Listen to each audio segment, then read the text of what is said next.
अध्यक्ष जी।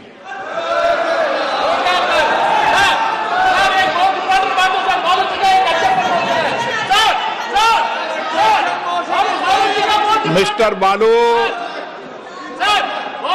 I will allow you after question hour. No, this matter under sub judice.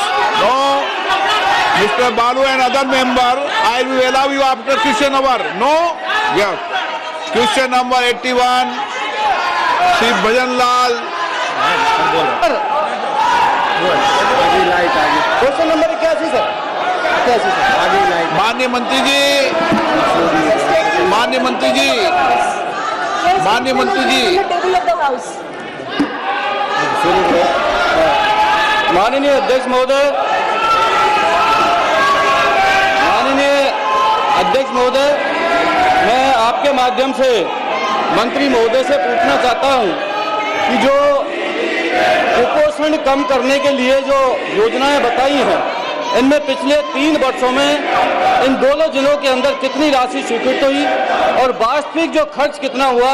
क्या सरकार इस budget को बढ़ाने का प्रस्ताव विचार रखती है क्या? माननीय अध्यक्ष महोदय, माननीय सदस्य ने 2 जिलों के संदर्भ में करौली और भोजपुर के संबंध में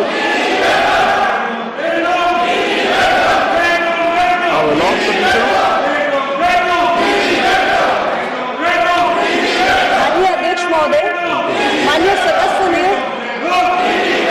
कुपोषण के संबंध में जो प्रयास किए जा रहे हैं भारत सरकार द्वारा, उसमें 2 जिलों के संबंध में करौली और भोजपुर के संबंध में धनराशि के संबंध में जानकारी चाहिए है। ये जानकारी अभी मेरे पास उपलब्ध नहीं है, लेकिन कितनी धनराशि स्वीकृत की गई है, क्योंकि ये सारी धनराशि हम NHM के जो प्रस्ताव प्राप्त होते हैं हमें राज्य सरकारों से, उसके तहत हम धनराशि स्वीकृत करते हैं। तो इनके स्पेसिफिक जिले के संबंध में कितनी धनराशि स्वीकृत हुई है, इसकी जानकारी मैं सदस्य को उपलब्ध करा दूंगी। माननीय अध्यक्ष महोदय, माननीय मंत्री महोदय ने कहा कि ये नेशनल हेल्थ मिशन के तहत आता है, तो नंबर 1 तो आप एक राजस्थान का बता दें कि नेशनल हेल्थ मिशन को आपने कितनी राशि ट्रांसफर की है। नंबर 2, मैं इसलिए कह रहा हूं कि आपने जो राष्ट्रीय औसत दर जो बताई है, इसमें करौली धौलपुर जो राष्ट्रीय औसत दर है ये कई प्रतिशत ज्यादा है, और जो एनीमिया है, जो बच्चों के अंदर जो एनीमिया होता है, ये हर दूसरे बच्चे के अंदर एनीमिया होता है, इसमें करौली धौलपुर में ज्यादा है। उस आंकड़े को आपने इसके अंदर छुपाया है। तो आप ये सोचिए, जब 10 योजनाएं आपने गिना दी और बजट आपको पता नहीं कि भाई कितनी योजनाओं पर आपने बजट खर्च किया है, तो कैसे मूलभूत सुविधाओं को उन बच्चों को कुपोषण रोकने के लिए हम उपाय करेंगे? और नंबर 2 मेरा यह है कि हमारे जो ये जो क्षेत्र है, जो हमारा जो ये क्षेत्र है, ये करौली धौलपुर जो क्षेत्र है अनुसूचित जाति और अनुसूचित जनजाति बहुल है, पिछड़े एवं आदिवासी क्षेत्र में कुपोषण की दर से भी अधिक है। हाँ, तो सरकार इनके लिए अधिक से रणनीति क्या बनाती है?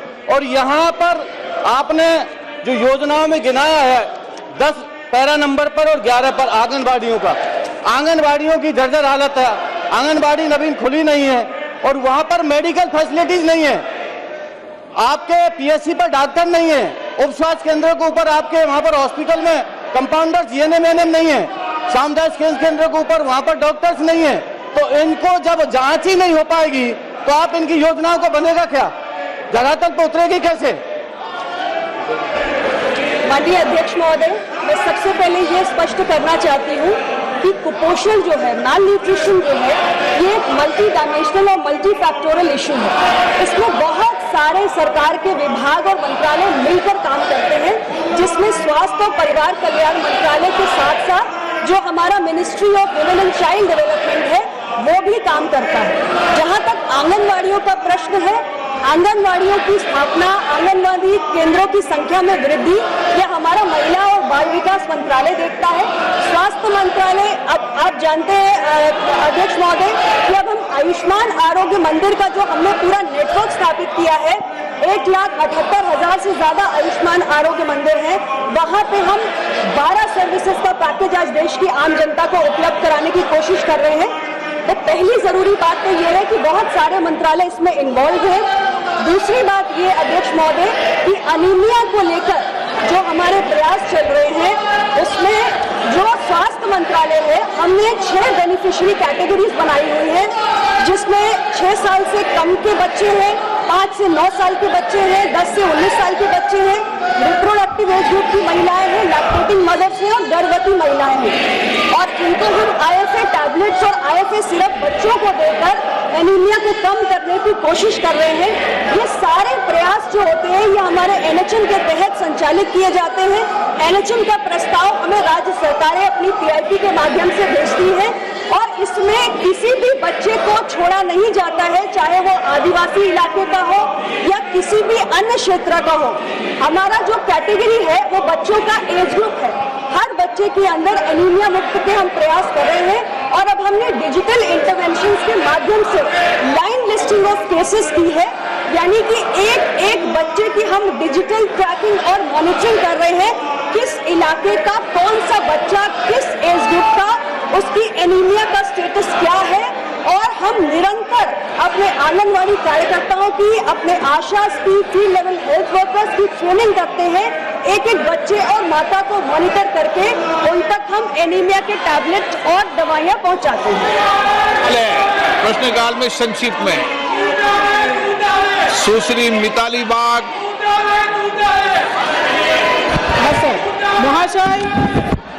মহাশয় আমাকে সাপ্লিমেন্টারি বলার সুযোগ দেওয়ার জন্য অনেক অনেক ধন্যবাদ। অপুষ্টি এবং কম উচ্চতা নিয়ে আলোচনা চলছে। মন্ত্রী মশাই কি জানেন একটা শিশুর জন্য বরাদ্দ 1 টাকা 9 পয়সা এবং গর্ভবতী মায়ের জন্য বরাদ্দ 1 টাকা 63 পয়সা। এতে করে কিভাবে অপুষ্টি দূর করা সম্ভব এবং উচ্চতা বাড়ানো সম্ভব? নমস্কার।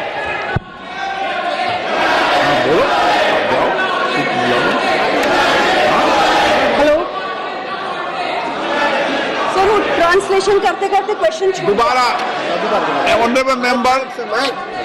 নমস্কার মহাশয়, আমাকে সাপ্লিমেন্টারি প্রশ্ন করার জন্য অনেক অনেক ধন্যবাদ। অপুষ্টি এবং কম উচ্চতা নিয়ে আলোচনা চলছে। মন্ত্রী মহাশয় কি জানেন একটা শিশুর জন্য বরাদ্দ 1 টাকা 9 পয়সা এবং গর্ভবতী মায়ের জন্য বরাদ্দ 1 টাকা 63 পয়সা। এতে করে অপুষ্টি দূর করা কি সম্ভব না উচ্চতা বাড়ানো সম্ভব? माननीय मंत्री जी, माननीय मंत्री जी, गड्ढा जी बोल रहे हैं। अध्यक्ष महोदय, आप देख लिया करो, आपके जो बड़े मंत्री में बैठ जाया करो। अध्यक्ष महोदय, मैं यहाँ बड़ा स्पष्ट करना चाहता हूँ कि जो स्टेट प्रोग्राम इम्प्लीमेंटेशन प्लान है, जो स्टेट प्रोग्राम इम्प्लीमेंटेशन प्लान को देने का काम प्रदेश सरकार का है, उसको पूरा करने का काम हमारा है। जो इन्होंने मांगा है उसको हमने दिया है। जो इनके बारे में ये बात कर रही है, जिस प्रदेश की बात कर रही है वो मैं नहीं जानता, लेकिन ज्यादातर जो हमने फंड दिया है उसका यूटिलाइजेशन भी पूरा नहीं हुआ है। इसलिए मैं ये कहूँगा कि उसका यूटिलाइजेशन किया जाए। मैं यहाँ ये भी बताना चाहता हूँ कि 2017 में हमने कहा था कि 2.5% of the GDP will be spent on health, और उसको जो उसमें से अभी हम 1.2 से 1.9% पहुंचे हैं, लेकिन यूटिलाइजेशन नहीं हो रहा है। 64,000 crores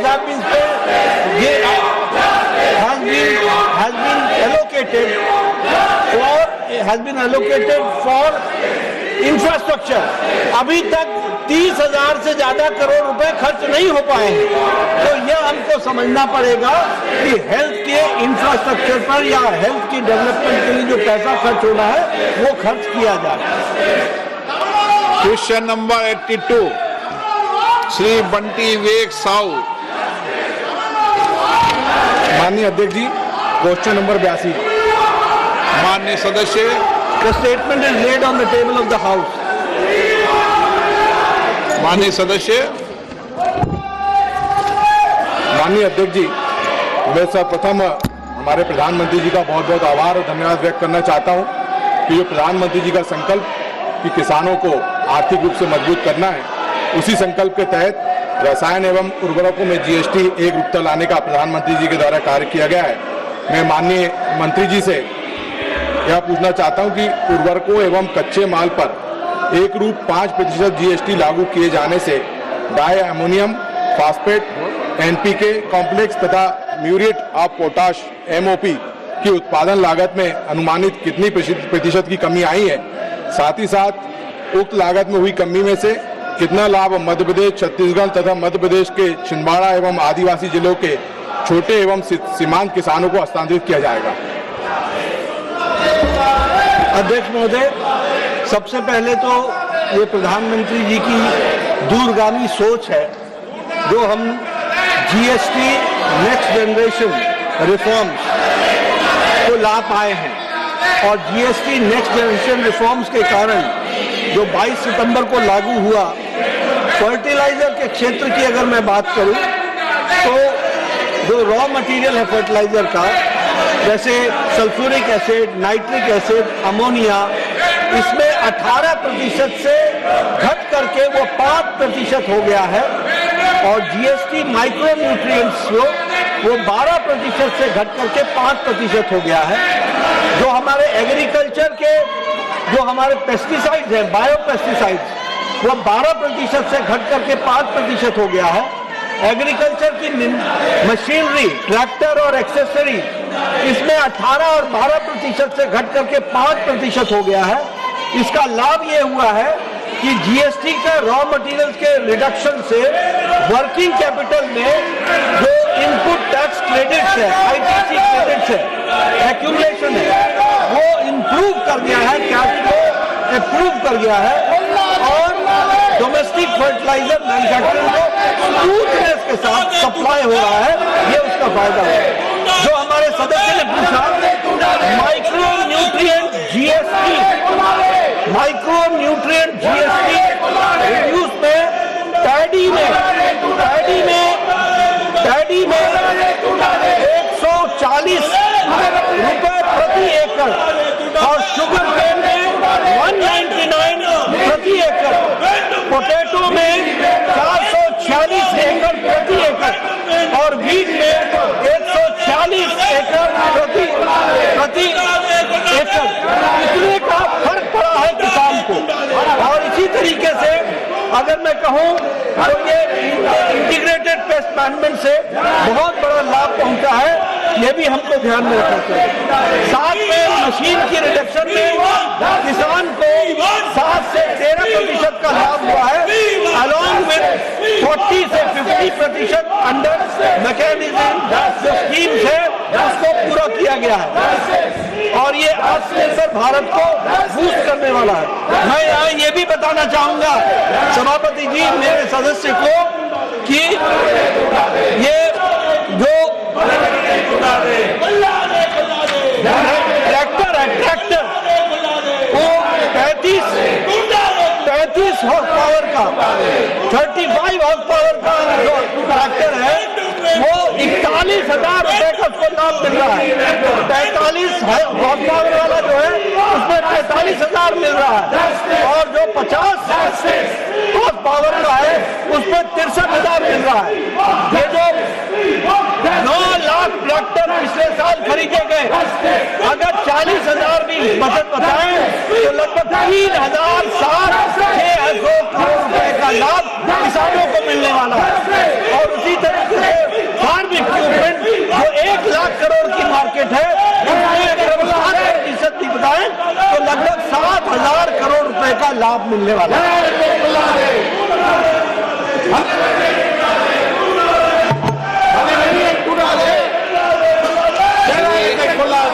बंटी विवेक साहू, माननीय मंत्री जी से जानना चाहता हूं कि अनुदानित उर्वरकों की कालाबाजारी एवं अवैध प्रचलन को रोकने हेतु सरकार द्वारा कौन कौन से ठोस उपाय किए गए हैं ताकि हालिया जीएसटी सरलीकरण का पूरा लाभ किसान तक पहुंच सके। जीएसटी सरलीकरण तथा नैनो यूरिया, नैनो डीएपी के व्यापक प्रसार के संयुक्त प्रभाव से वर्ष 2030 तक रासायनिक उर्वरकों की खपत तथा उर्वरक आयात व्यय में अनुमानित कितनी कमी आने का प्रक्षेपण है। धन्यवाद। ये इस प्रश्न से संबंधित नहीं है, इसके लिए अलग से प्रश्न करें, मैं इसका जवाब दूंगा। क्वेश्चन नंबर 83 मुकेश दलाल। मुकेश दलाल, ऑनरेबल मेंबर माननीय सदस्य मुकेश दलाल। Yes.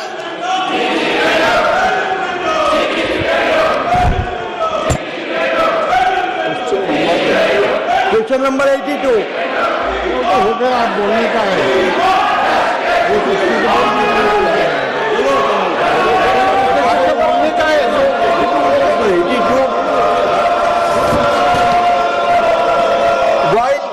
While conventional fertilizer now attract 5% GST, nano liquid area and most biofertilizer continue to enjoy 0% GST. With IFFCO having produced 9 crore bottles of nano urea and nano DAP till November 2025, replacing 45 LMT conventional area.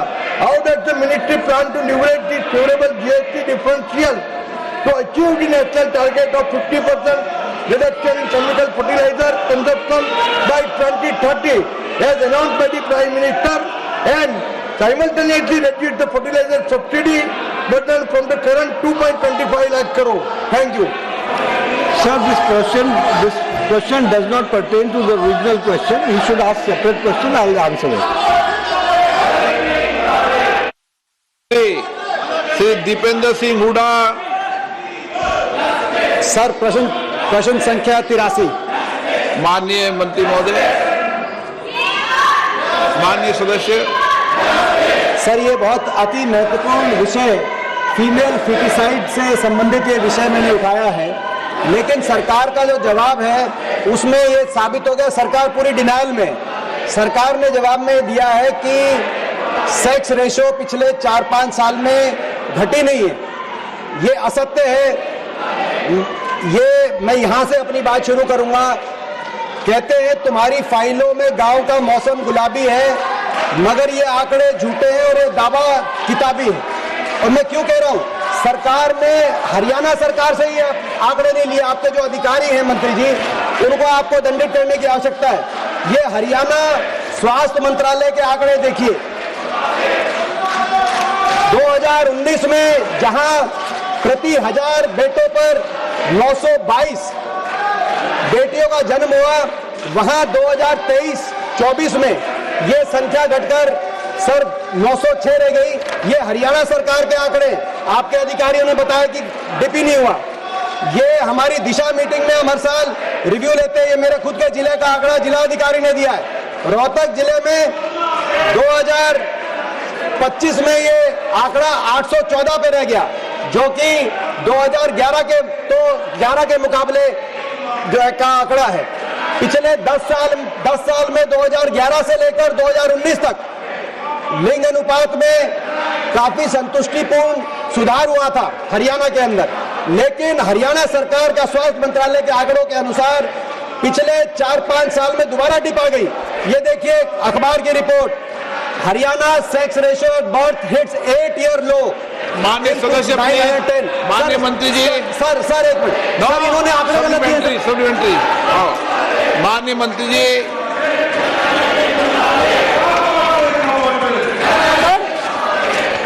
मेरे पास माननीय सदस्य ने जो विषय उठाया है, मेरे पास ताजा आंकड़े हैं जो हमने राज्य सरकार से प्राप्त किए हैं, और मैं स्पष्ट रूप से बताना चाहती हूँ कि देश के अंदर जब हम सेक्स रेशियो एट बर्थ की बात करते हैं, 2014-16 से 2021-23 के बीच में प्लस 19 पॉइंट्स की वृद्धि हुई है, और हरियाणा राज्य के लिए कुल वृद्धि इसी टाइम पीरियड में प्लस 52 पॉइंट्स की हुई है। और 17 डिस्ट्रिक्ट, हरियाणा में कुल 22 डिस्ट्रिक्ट हैं, वहाँ की राज्य सरकार के अनुरूप 17 डिस्ट्रिक्ट हैं जिनमें पॉजिटिव चेंज है। मेरे पास एक डिस्ट्रिक्ट का आंकड़ा है सर, पॉइंट वाइज मैं पूरा पढ़ भी सकती हूँ। एक डिस्ट्रिक्ट है जिसमें कोई बदलाव नहीं है, 4 डिस्ट्रिक्ट हैं जिसमें नेगेटिव चेंज है। हरियाणा की सरकार की मैं यहाँ पर सराहना करनी चाहूंगी सर, उन्होंने PCPNDT के एक्ट को पूरी मजबूती के साथ लागू करने के प्रयास किए हैं और एक पूरी योजना बनाई है, एक स्पेशल टास्क फोर्स कॉन्स्टिट्यूट की है जिसको एडिशनल चीफ सेक्रेटरी वहाँ पे रेगुलर मीटिंग्स लेते हैं और हर संभव प्रयास अवेयरनेस जनरेशन से लेकर न्यूबॉर्न बेबीज के बर्थ रजिस्ट्रेशन से लेकर जो फैसिलिटीज है उनके रजिस्ट्रेशन से लेकर उनके लाइसेंसिंग से लेकर सारे प्रयास वहाँ की सरकार कर रही है और सेक्स रेशियो एट बर्थ में लगातार एक बढ़ोतरी हो रही है और जहाँ भी कोई समस्या है सर हमारे साथ उनका निरंतर एक कम्युनिकेशन जारी है। हमारा सेंट्रल सुपरवाइजरी बोर्ड बना हुआ है एक रेगुलेटरी फ्रेमवर्क के रूप में जो सभी राज्यों के अंदर पीसीपीएनडीटी के एक्ट के इम्प्लीमेंटेशन को ओवरसी करता है और पूरे देश की स्थिति में माननीय सदस्य सर ये हरियाणा सरकार के ही आंकड़े मैं बता रहा हूँ। माननीय मंत्री जी बहरहाल पहले समस्या को समझे कि पिछले 4 साल में ड्रॉप हुआ है, पहले आपका संतुष्टिपूर्ण सुधार था और क्यों ड्रॉप हुआ है उसको उसकी सुध लेकर उसका समाधान करें। 3 मामले में आपके विषय में लाना चाहूंगा आपकी जानकारी में। एक तो sir over the counter abortion drugs, over the counter abortion drugs आज जो अवेलेबल है, अबॉर्शन किट्स जो अवेलेबल है, इसमें कोई रेगुलेशन नहीं है, लोग ले रहे हैं और इसका नुकसान हो रहा है। दूसरा आईवीएफ जो सेंटर बने हैं सर, आईवीएफ सेंटर्स में बहुत ज्यादा संख्या में मेल चाइल्ड का जन्म हो रहा है आईवीएफ सेंटर्स के माध्यम से, उनको किस तरीके से आप निमंत्रण में। और तीसरा सबसे महत्वपूर्ण सर, ये जो कह रहे हैं हरियाणा सरकार इतना अच्छा काम कर रही है, मैं इसमें राजनीतिक विषय नहीं है, ये राजनीतिक विषय बना रहे हैं। पिछले महीने हरियाणा में 1500 अबॉर्शन सेंटर्स में से 300 अबॉर्शन सेंटर्स बंद किए गए, यानी कि कितना बड़ा हेल्थ ऑफिशियल्स और डॉक्टर्स के मिलीभगत करके चल रहा है। जब ह्यू एंड क्राई मची मीडिया में कि हरियाणा में सेक्स अनुपात इतना डाउन गया, डिप गया 4 साल में, उस ह्यू एंड क्राई के बाद 1500 में से 300 अबॉर्शन सेंटर्स बंद हुए। आप अंदाजा लगाएं, इनमें से ज्यादातर वॉलंटरी बंद हो गए। जब ये यानी कि ये पहले कितना क्या कांड हो रहा होगा, क्या स्कैम हो रहा होगा, आप उस नन्ही सी जान की परवाह करिए जो जिसने इस संसार में आंख भी नहीं खोली और आपके आंकड़ों में भी उसकी आंख नहीं खुल रही। हरियाणा सरकार तो सच स्वीकार कर रहा है, लेकिन आप भी सच स्वीकार।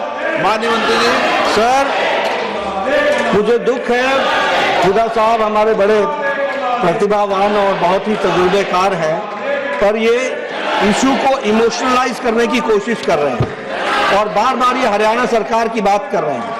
मेरे पास जो ये डाटा जिसको माननीय मंत्री जी ने रखा है एसआरएस का 2023 का डाटा है और 2023 के डेटा के अनुसार 52 पॉइंट्स की वृद्धि हुई है सेक्स रेशियो में। इसको हमको ध्यान में रखना चाहिए और हरियाणा ने बहुत अच्छा काम किया है, इसको हमको ध्यान में रखना चाहिए। दूसरी बात जो इन्होंने कहा कि 300 सेंटर बंद हुए, एबॉर्शन सेंटर बंद हुए, ये कहाँ का प्रमाण है? जरा ये मुझे आप कागज पर लिख करके दे दीजिए। You give me in writing, don't criticize, you give me in writing, I will examine it. लेकिन मैं ये बताना चाहता हूँ कि प्रेमिसेस इंस्पेक्टेड 44,263 इन हरियाणा। बैठ जाइए 44,263 inspected, registration suspended and cancelled 1,011, sorry, machine sealed and seized 1,037। तो ये हमने प्रोएक्टिव होकर के ये काम किया है जिसके कारण ये नतीजे आए हैं। दूसरी बात कि central supervisory board, state authority, district authority हर एक की मीटिंग्स रेगुलरली हो रही है और डिस्ट्रिक्ट मजिस्ट्रेट को कहा गया है कि वो वीकली इन सब चीजों की इंस्पेक्शन भी करे और इसको देखे भी। हाँ, हमारे यहाँ समाज में ये ट्रेंड है, उसके लिए हम आईसी मटेरियल्स के माध्यम से लोगों को जागृत कर रहे हैं। हरियाणा में बहुत परिवर्तन आया है, लेकिन परिवर्तन एक दिन में नहीं आता है। समाज की सोच को बदलने में बहुत टाइम लगता है। समाज और सरकार दोनों मिलकर के काम कर रही है, पर सरकार तत्पर है और सरकार एक्टिव है, प्रोएक्टिव है। इस कारण से 52 पॉइंट्स की कमी आई है, वृद्धि हुई है। Question number 84, doctor Prabha Mallikarjun. Thank you, Speaker, sir. Question number 84, please. माननीय मंत्री जी। Sir, is legal table of the house. माननीय सदस्य। So my supplementary is regarding the context of India's rising NCT burden, where early diagnosis is very much critical.